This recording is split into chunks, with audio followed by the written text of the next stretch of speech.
Bismillahirrahmanirrahim. Assalamualaikum warahmatullahi wabarakatuh. Alhamdulillah hadirin, kita duduk lagi bareng-bareng di majelis rutinan kita. Tadi hujan, Masya Allah, deras banget, berkah. Ini udah bulan berber nih, udah siapin ember. September, Oktober, November, Desember, banyak hujan. Kemarin Ana dari Solo, acara kumpul alumni Syam, alumni Damaskus, alumni Syria. Mampir ke Habib Soleh, tiba-tiba suruh ceramah lagi maulid situ. Jadi yang lain pada off-road tuh, pada off-road 40 mobil teman-teman kita. Nah, kita hadir di situ. Terus saya waktu mau jalan ke Solo tuh saya ada tulis sedikit kritikan terhadap penguasa yang kemarin anaknya habis bermewah-mewahan 4 miliar gitu ya, pulang pergi ke Amerika sewa jet pribadi. Itu kan luar biasa tuh, bolak-balik ongkosnya 4 miliar. Terus kata salah satu sahabat saya bilang begini, sekarang Habib Ahmad galak ya, katanya gitu. Karena saya sering nulis belakangan ini tentang beberapa kebijakan yang menurut saya salah. Begini, kalau salah, semua orang salah. Semua orang salah. Kalau bicara maksiat, semua kita pasti melakukan maksiat. Kalau bicara salah mah semua salah. Nggak ada satu orang di sini yang nggak salah. Yang lagi ngomong juga banyak salahnya. Tapi ada satu hadis yang begitu indah dari Nabi. Nabi bilang, kullu ummati mu'afa. Semua umat saya dimaafin. Illa, ada kecualinya. Siapa yang nggak dimaafin? Al-mujahirun. Orang yang dosanya terang-terangan. Ente nggak puasa Ramadan, di rumah aja, ya urusan ente sama Tuhan. Cuma kalau udah keluar minum tengah siang bolong, lihat depan orang-orang, ini namanya istihza fid din, namanya menghina agama, menghina syariat. Begitu juga pemerintah yang sekarang sedang memimpin ini, dulunya mah juga ada kesalahan mungkin dalam, wallah alam kita nggak tahu, tapi satu hal yang sudah lumrah itu kalau lagi ada project, ada itu ada titipan ini, nah, kita nggak tahu, ya udah kita nasihatinya umum aja, ayo jangan korupsi, sifatnya umum.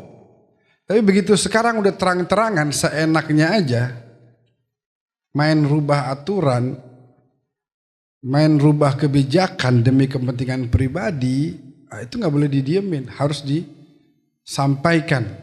Tujuannya adalah karena kebijakan seorang pemimpin berdampak luas untuk seluruh masyarakat. Sangat berdampak. Makanya Imam Ahmad bin Hanbal bilang, lau kana li da'watun mustajabah. Kalau saya punya satu doa dari Allah, ini diijabah nih doa nih. Wahai Ahmad bin Hanbal, mau doa apa?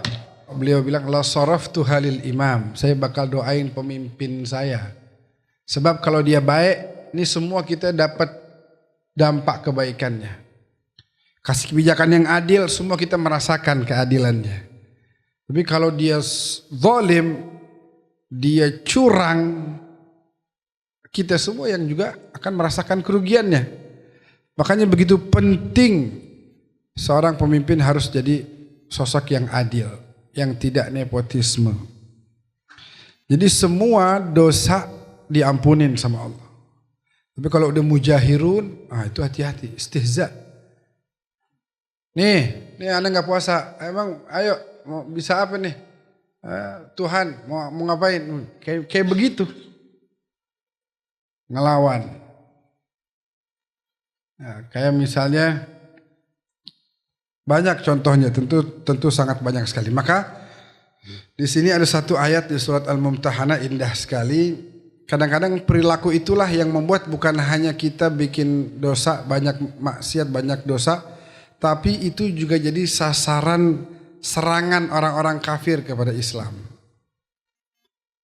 Nah, misal contoh, dulu awal-awal fitnah namanya Rabi al-Arabi, musim semi di Arab.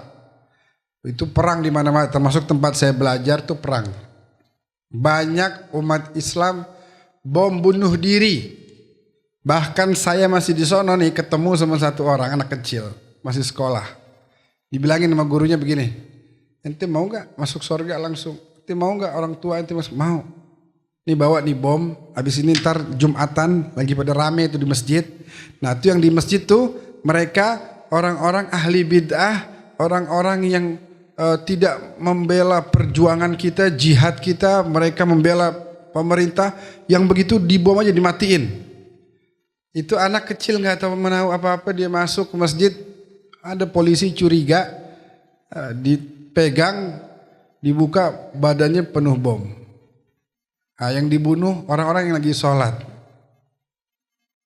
Sekarang udah mau setahun Palestina, satu orang Muslim nggak ada yang berani bom bunuh diri lawan Israel. Nggak ada. Berarti kemarin pesenan. Umat Islam jadi mainan kemarin. Buktinya sekarang nggak ada tuh yang berjihad membela orang-orang Palestina. Ya oke lah, alhamdulillah ada yang kirim bantuan, cakep, bagus.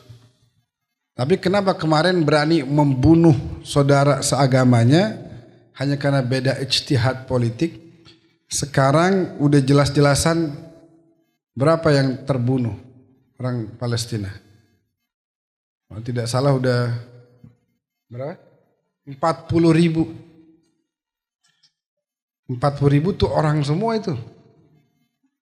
Satu orang, coba bayangin satu orang di sini terbunuh, ditembak. Wah kita pasti berduka cita. Ini 2, 3, 10, 100, 1000, 2000, 5000, 10.000, 40.000. Umat Islam diam aja. Nah oleh karena itu kita harus perbaiki hal-hal yang harus kita perbaiki. Apalagi di bulan Maulid, syahr wiladat Rasulullah sallallahu alaihi wasallam. Ada perilaku-perilaku kita yang dijadikan sebagai sasaran fitnah. Kenapa nih sekarang nih? Ini kan bulan Maulid nih. Kenapa orang-orang di Eropa, di barat sana tega menulis atau membuat karikatur yang tidak sopan untuk Nabi Muhammad? Dibikin gambar ini, gambar itu. Nah ini nih, ini nabinya umat Islam. Padahal Nabi Muhammad sekali aja gak pernah bikin salah. Gak pernah, sekalipun gak pernah. Suci. Ma'sum min qibalillah ta'ala. Kenapa bisa begitu? Sebab mereka melihat perilaku sebagian muslimin. Kemarin sempat saya sampaikan tuh. Contohnya misalnya orang-orang kafir bikin tempat perzinahan. Kalau kita masuk ke situ, lihat baik pelayannya dan pelanggannya, kalau dilihat mayoritas pasti agamanya Islam. Dicari, dibuka KTP-nya coba, Islam. Yang punya orang kafir, kafirnya kafir harbi, kita bukan nggak boleh baik sama orang kafir. Nanti di sini juga dijelasin. Tapi ketika dia sudah mau merusak, ya, tidak bisa dibiarkan. Nah, di sini disebutkan Rabbana, surat Al-Mumtahanah nih ayat 5. Ya Allah, la taj'alna, jangan jadikan kami fitnatan lilladzina kafaru, sebagai serangan fitnah dari orang-orang kafir harbi. Orang melihat Islam buruk karena perilakunya kaum muslimin. Coba dulu, kenapa ini negeri yang tadinya muslim sangat sedikit sekali berkembang pesat? Karena mereka melihat Islam pada sosok-sosok yang mulia. Wali Songo, wah ini begini nih Islam nih, cakep banget. Ane mau dah masuk Islam, ikut agamanya dia dah, nih biar saya baik kayak dia begini nih. Sebelum mereka para wali songo itu berdakwah dengan lisan-lisan mereka, perilaku sehari-harinya udah sebagai dakwah juga. Bantuin orang, baik sama orang, senyum, kagak pernah nggak pernah usil, nggak pernah zalim sama orang. Nah itu orang ngelihatnya udah tertarik. Wah ini ajaran apa nih? Mau dong kayak begini nih. Gitu. Itu namanya lisanul hal afsah min lisanil maqal. Perilaku kita itu lebih fasih sebenarnya dibanding ucapan kita. Ketika kita menyampaikan kebaikan sama kita melakukan kebaikan, lebih cakap melakukan kebaikan. Nah, kita kenapa ngomong kebaikan? Supaya ada orang melakukan kebaikan. Itu tujuannya. Jadi lebih utama kita mengaplikasikan setiap kebaikan yang kita ketahui. Jangan sampai kita menjadi sasaran fitnah. Jangan sampai kita menjadi penyebab buruknya citra Islam gara-gara perilaku kita sehari-hari, na'udzubillah min dzalik.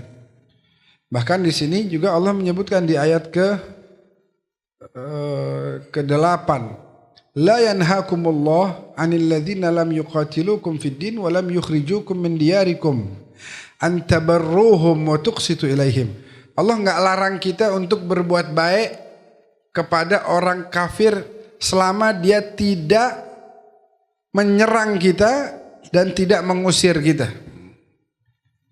Orang-orang kafir di Mekah dulu kan sebagian menyerang Nabi, sebagian mengusir Nabi dari tanah kelahirannya. Nah yang enggak mengusir dan yang enggak menyerang Nabi, umat Islam silahkan berbuat baik kepada mereka, harus berbuat baik kepada mereka. Antabarruhum, lakukan kebaikan demi kebaikan. Wa tuqsitu ilaihim, berlaku adil kepada mereka. Mau bagi duit sama mereka silahkan. Mau nolongin silahkan. Itu indahnya ajaran Islam. Jadi kita nggak pernah menyerang dan kita selalu bahkan diperintahkan untuk berbuat baik kepada orang-orang yang selama dia tidak mengganggu kita, tidak memerangi kita, kita akan jadi lebih baik kepada mereka. Kita akan jadi lebih baik. Nggak perlu kita kalau mau nolong orang nggak perlu nanya dulu. Tadi dulu, ente muslim apa bukan ya? Nah, nggak perlu. Lagi ada orang tenggelam, tolongin. Tadi dulu, ente maulidan apa enggak? Nggak usah ditanya, tolong nggak usah ditanya begitu. Mau dia maulidan, mau dia enggak, mau dia muslim, mau kafir, tolong. Kan dia nggak pernah ganggu kita, nggak pernah nyerang kita. Tolong dia, orang kayak begitu. Kalau kelasnya Nabi lebih tinggi lagi. Kelasnya Nabi yang ngeludahin aja dibaikin sama Nabi. Yang nimpukin Nabi di Taif aja malah didoain. Padahal malaikat udah siap siaga tuh. Mau gunung yang mana nih? Yang aneh lempar ke mereka nih. Oh, kalau kita milih yang gedean. Tahu yang ini yang gedean tuh. Kalau kita, Nabi enggak. Jangan. Ya Allah berikan mereka hidayah. Kata Nabi begitu. Kalau emang nih hari mereka nggak beriman sama saya, mudah-mudahan ntar anak keturunannya pada beriman. Segitunya baiknya Nabi. Kalau ama yang merangin aja baik, apalagi sama kita nih yang ngaji saban Senin. Yuk, baik Nabi sama kita. Perhatiin nanti disayang sama Nabi. Ya, disayang. Makanya kita kudu sholat yang rajin. Baca Quran biar rajin. Ingat biar kata sehalaman yang kita sampein tuh. Waktu itu. Diamalin apa enggak kira-kira? Diamalin insya Allah ya. Biar kata satu halaman. Satu halaman ini segini nih berarti nih. Satu halaman berarti dari sini sampai sini. Udah segitu aja. Dari sini sampai sini. Paling kalau yang lancar 1 menit 2 menit. Tapi luar biasa bakal ada efek yang begitu bagus dari kehidupan kita sehari-hari. Nah oleh karena itu sekali lagi saya ingetin, kalau kita punya salah, Nabi bilang dalam hadis tersebut kita pasti dimaafin. Tapi jangan mujahirun, jangan terang-terangan, jangan pamer. Orang sekarang kan begitu ya. sesuatu yang tidak maksiat aja itu nggak semuanya perlu kita sharing, apalagi sekarang di zaman media sosial nih. Apa aja kita sharing sekarang. Mau makan kita foto, mau jalan kita foto. Hati-hati, nggak semua orang yang lihat tuh demen. Justru kita bakal nambah kemungkinan orang yang akan hasut sama kita. Justru akan seperti itu. Min husni islamil mar'i, di antara tanda baiknya Islam seseorang, tarkuhu ma la ya'ni. Dia tinggalin hal-hal yang enggak penting.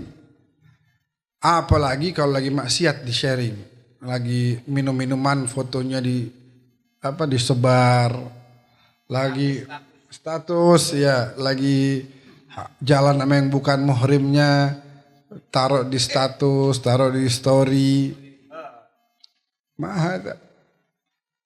Kalau yang dulu saya dengar dari orang-orang dulu tuh orang yang maksiat, misalnya ada perempuan kerjanya misalnya nggak baik, itu paling dia doang deh yang tahu, dia nggak mau ada orang tahu.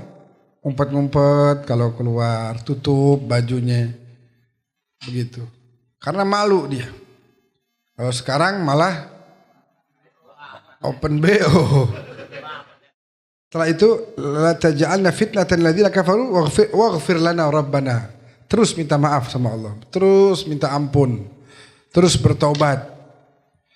Nah, maka innaka antal azizul hakim. Allah itu maha aziz, maha mulia dan bijaksana. Ada orang maksiatnya diam-diam, terus datang minta maaf, Allah bijaksana. Allah terima. Allah terima. Dimaafkan kesalahannya, diampunin dosanya. Jadi ingat, poin pelajaran kita hari ini adalah la tujahir bil ma'asi. Jangan terang-terangan kalau maksiat. Jangan terang-terangan. Kalau kita masih ada hal-hal yang mungkin terkadang kita suka belum mampu maksimal, ya, wajib dikurangin sedikit-sedikit. Belum mampu maksimal dalam meninggalkannya, bukan untuk dipamerkan. Dulu kan ada orang begitu, suka cerita kemaksiatan dirinya. Ini saya dulu nih kelihatannya kayak mau tawadhu gitu, saya main. Padahal dia lagi menceritakan aib dia yang udah ditutupin sama Allah rapat-rapat, dia malah buka. Apa manfaatnya? Manfaatnya apa? Dilihat orang jadi buruk. Harusnya kita tutup sambil minta maaf sama Allah, maka Allah akan maafin dan akan bantu kita menjadi pribadi-pribadi yang lebih baik lagi. Dan satu lagi, jangan kita jadi fitnah, sasaran fitnah gara-gara perbuatan kita, nabinya yang kena. Gara-gara kita yang melanggar syariat, terang-terangan, dilihatin sama orang, akhirnya orang jadi menilai, oh begini. Kayak misalnya ada umat Islam, apalagi nanti ada yang ulama, lebih dekat lagi sama Nabi, terus gak bagus, ya. Ada Habib, cucunya Nabi, ngomongnya nggak benar, lebih parah lagi. Ya ente begini, emang Nabi kayak begitu juga kali, kayak ente begini modelannya. Nah, jadi kita yang merusak citranya Nabi. Ini bulan Maulid, ayo sama-sama kita kaji lebih dalam lagi untuk kita bisa semakin cinta, semakin sayang kepada Rasulullah. Kalau udah cinta, udah sayang, mudah-mudahan makin taat nantinya kepada baginda Rasulullah sallallahu alaihi wasallam.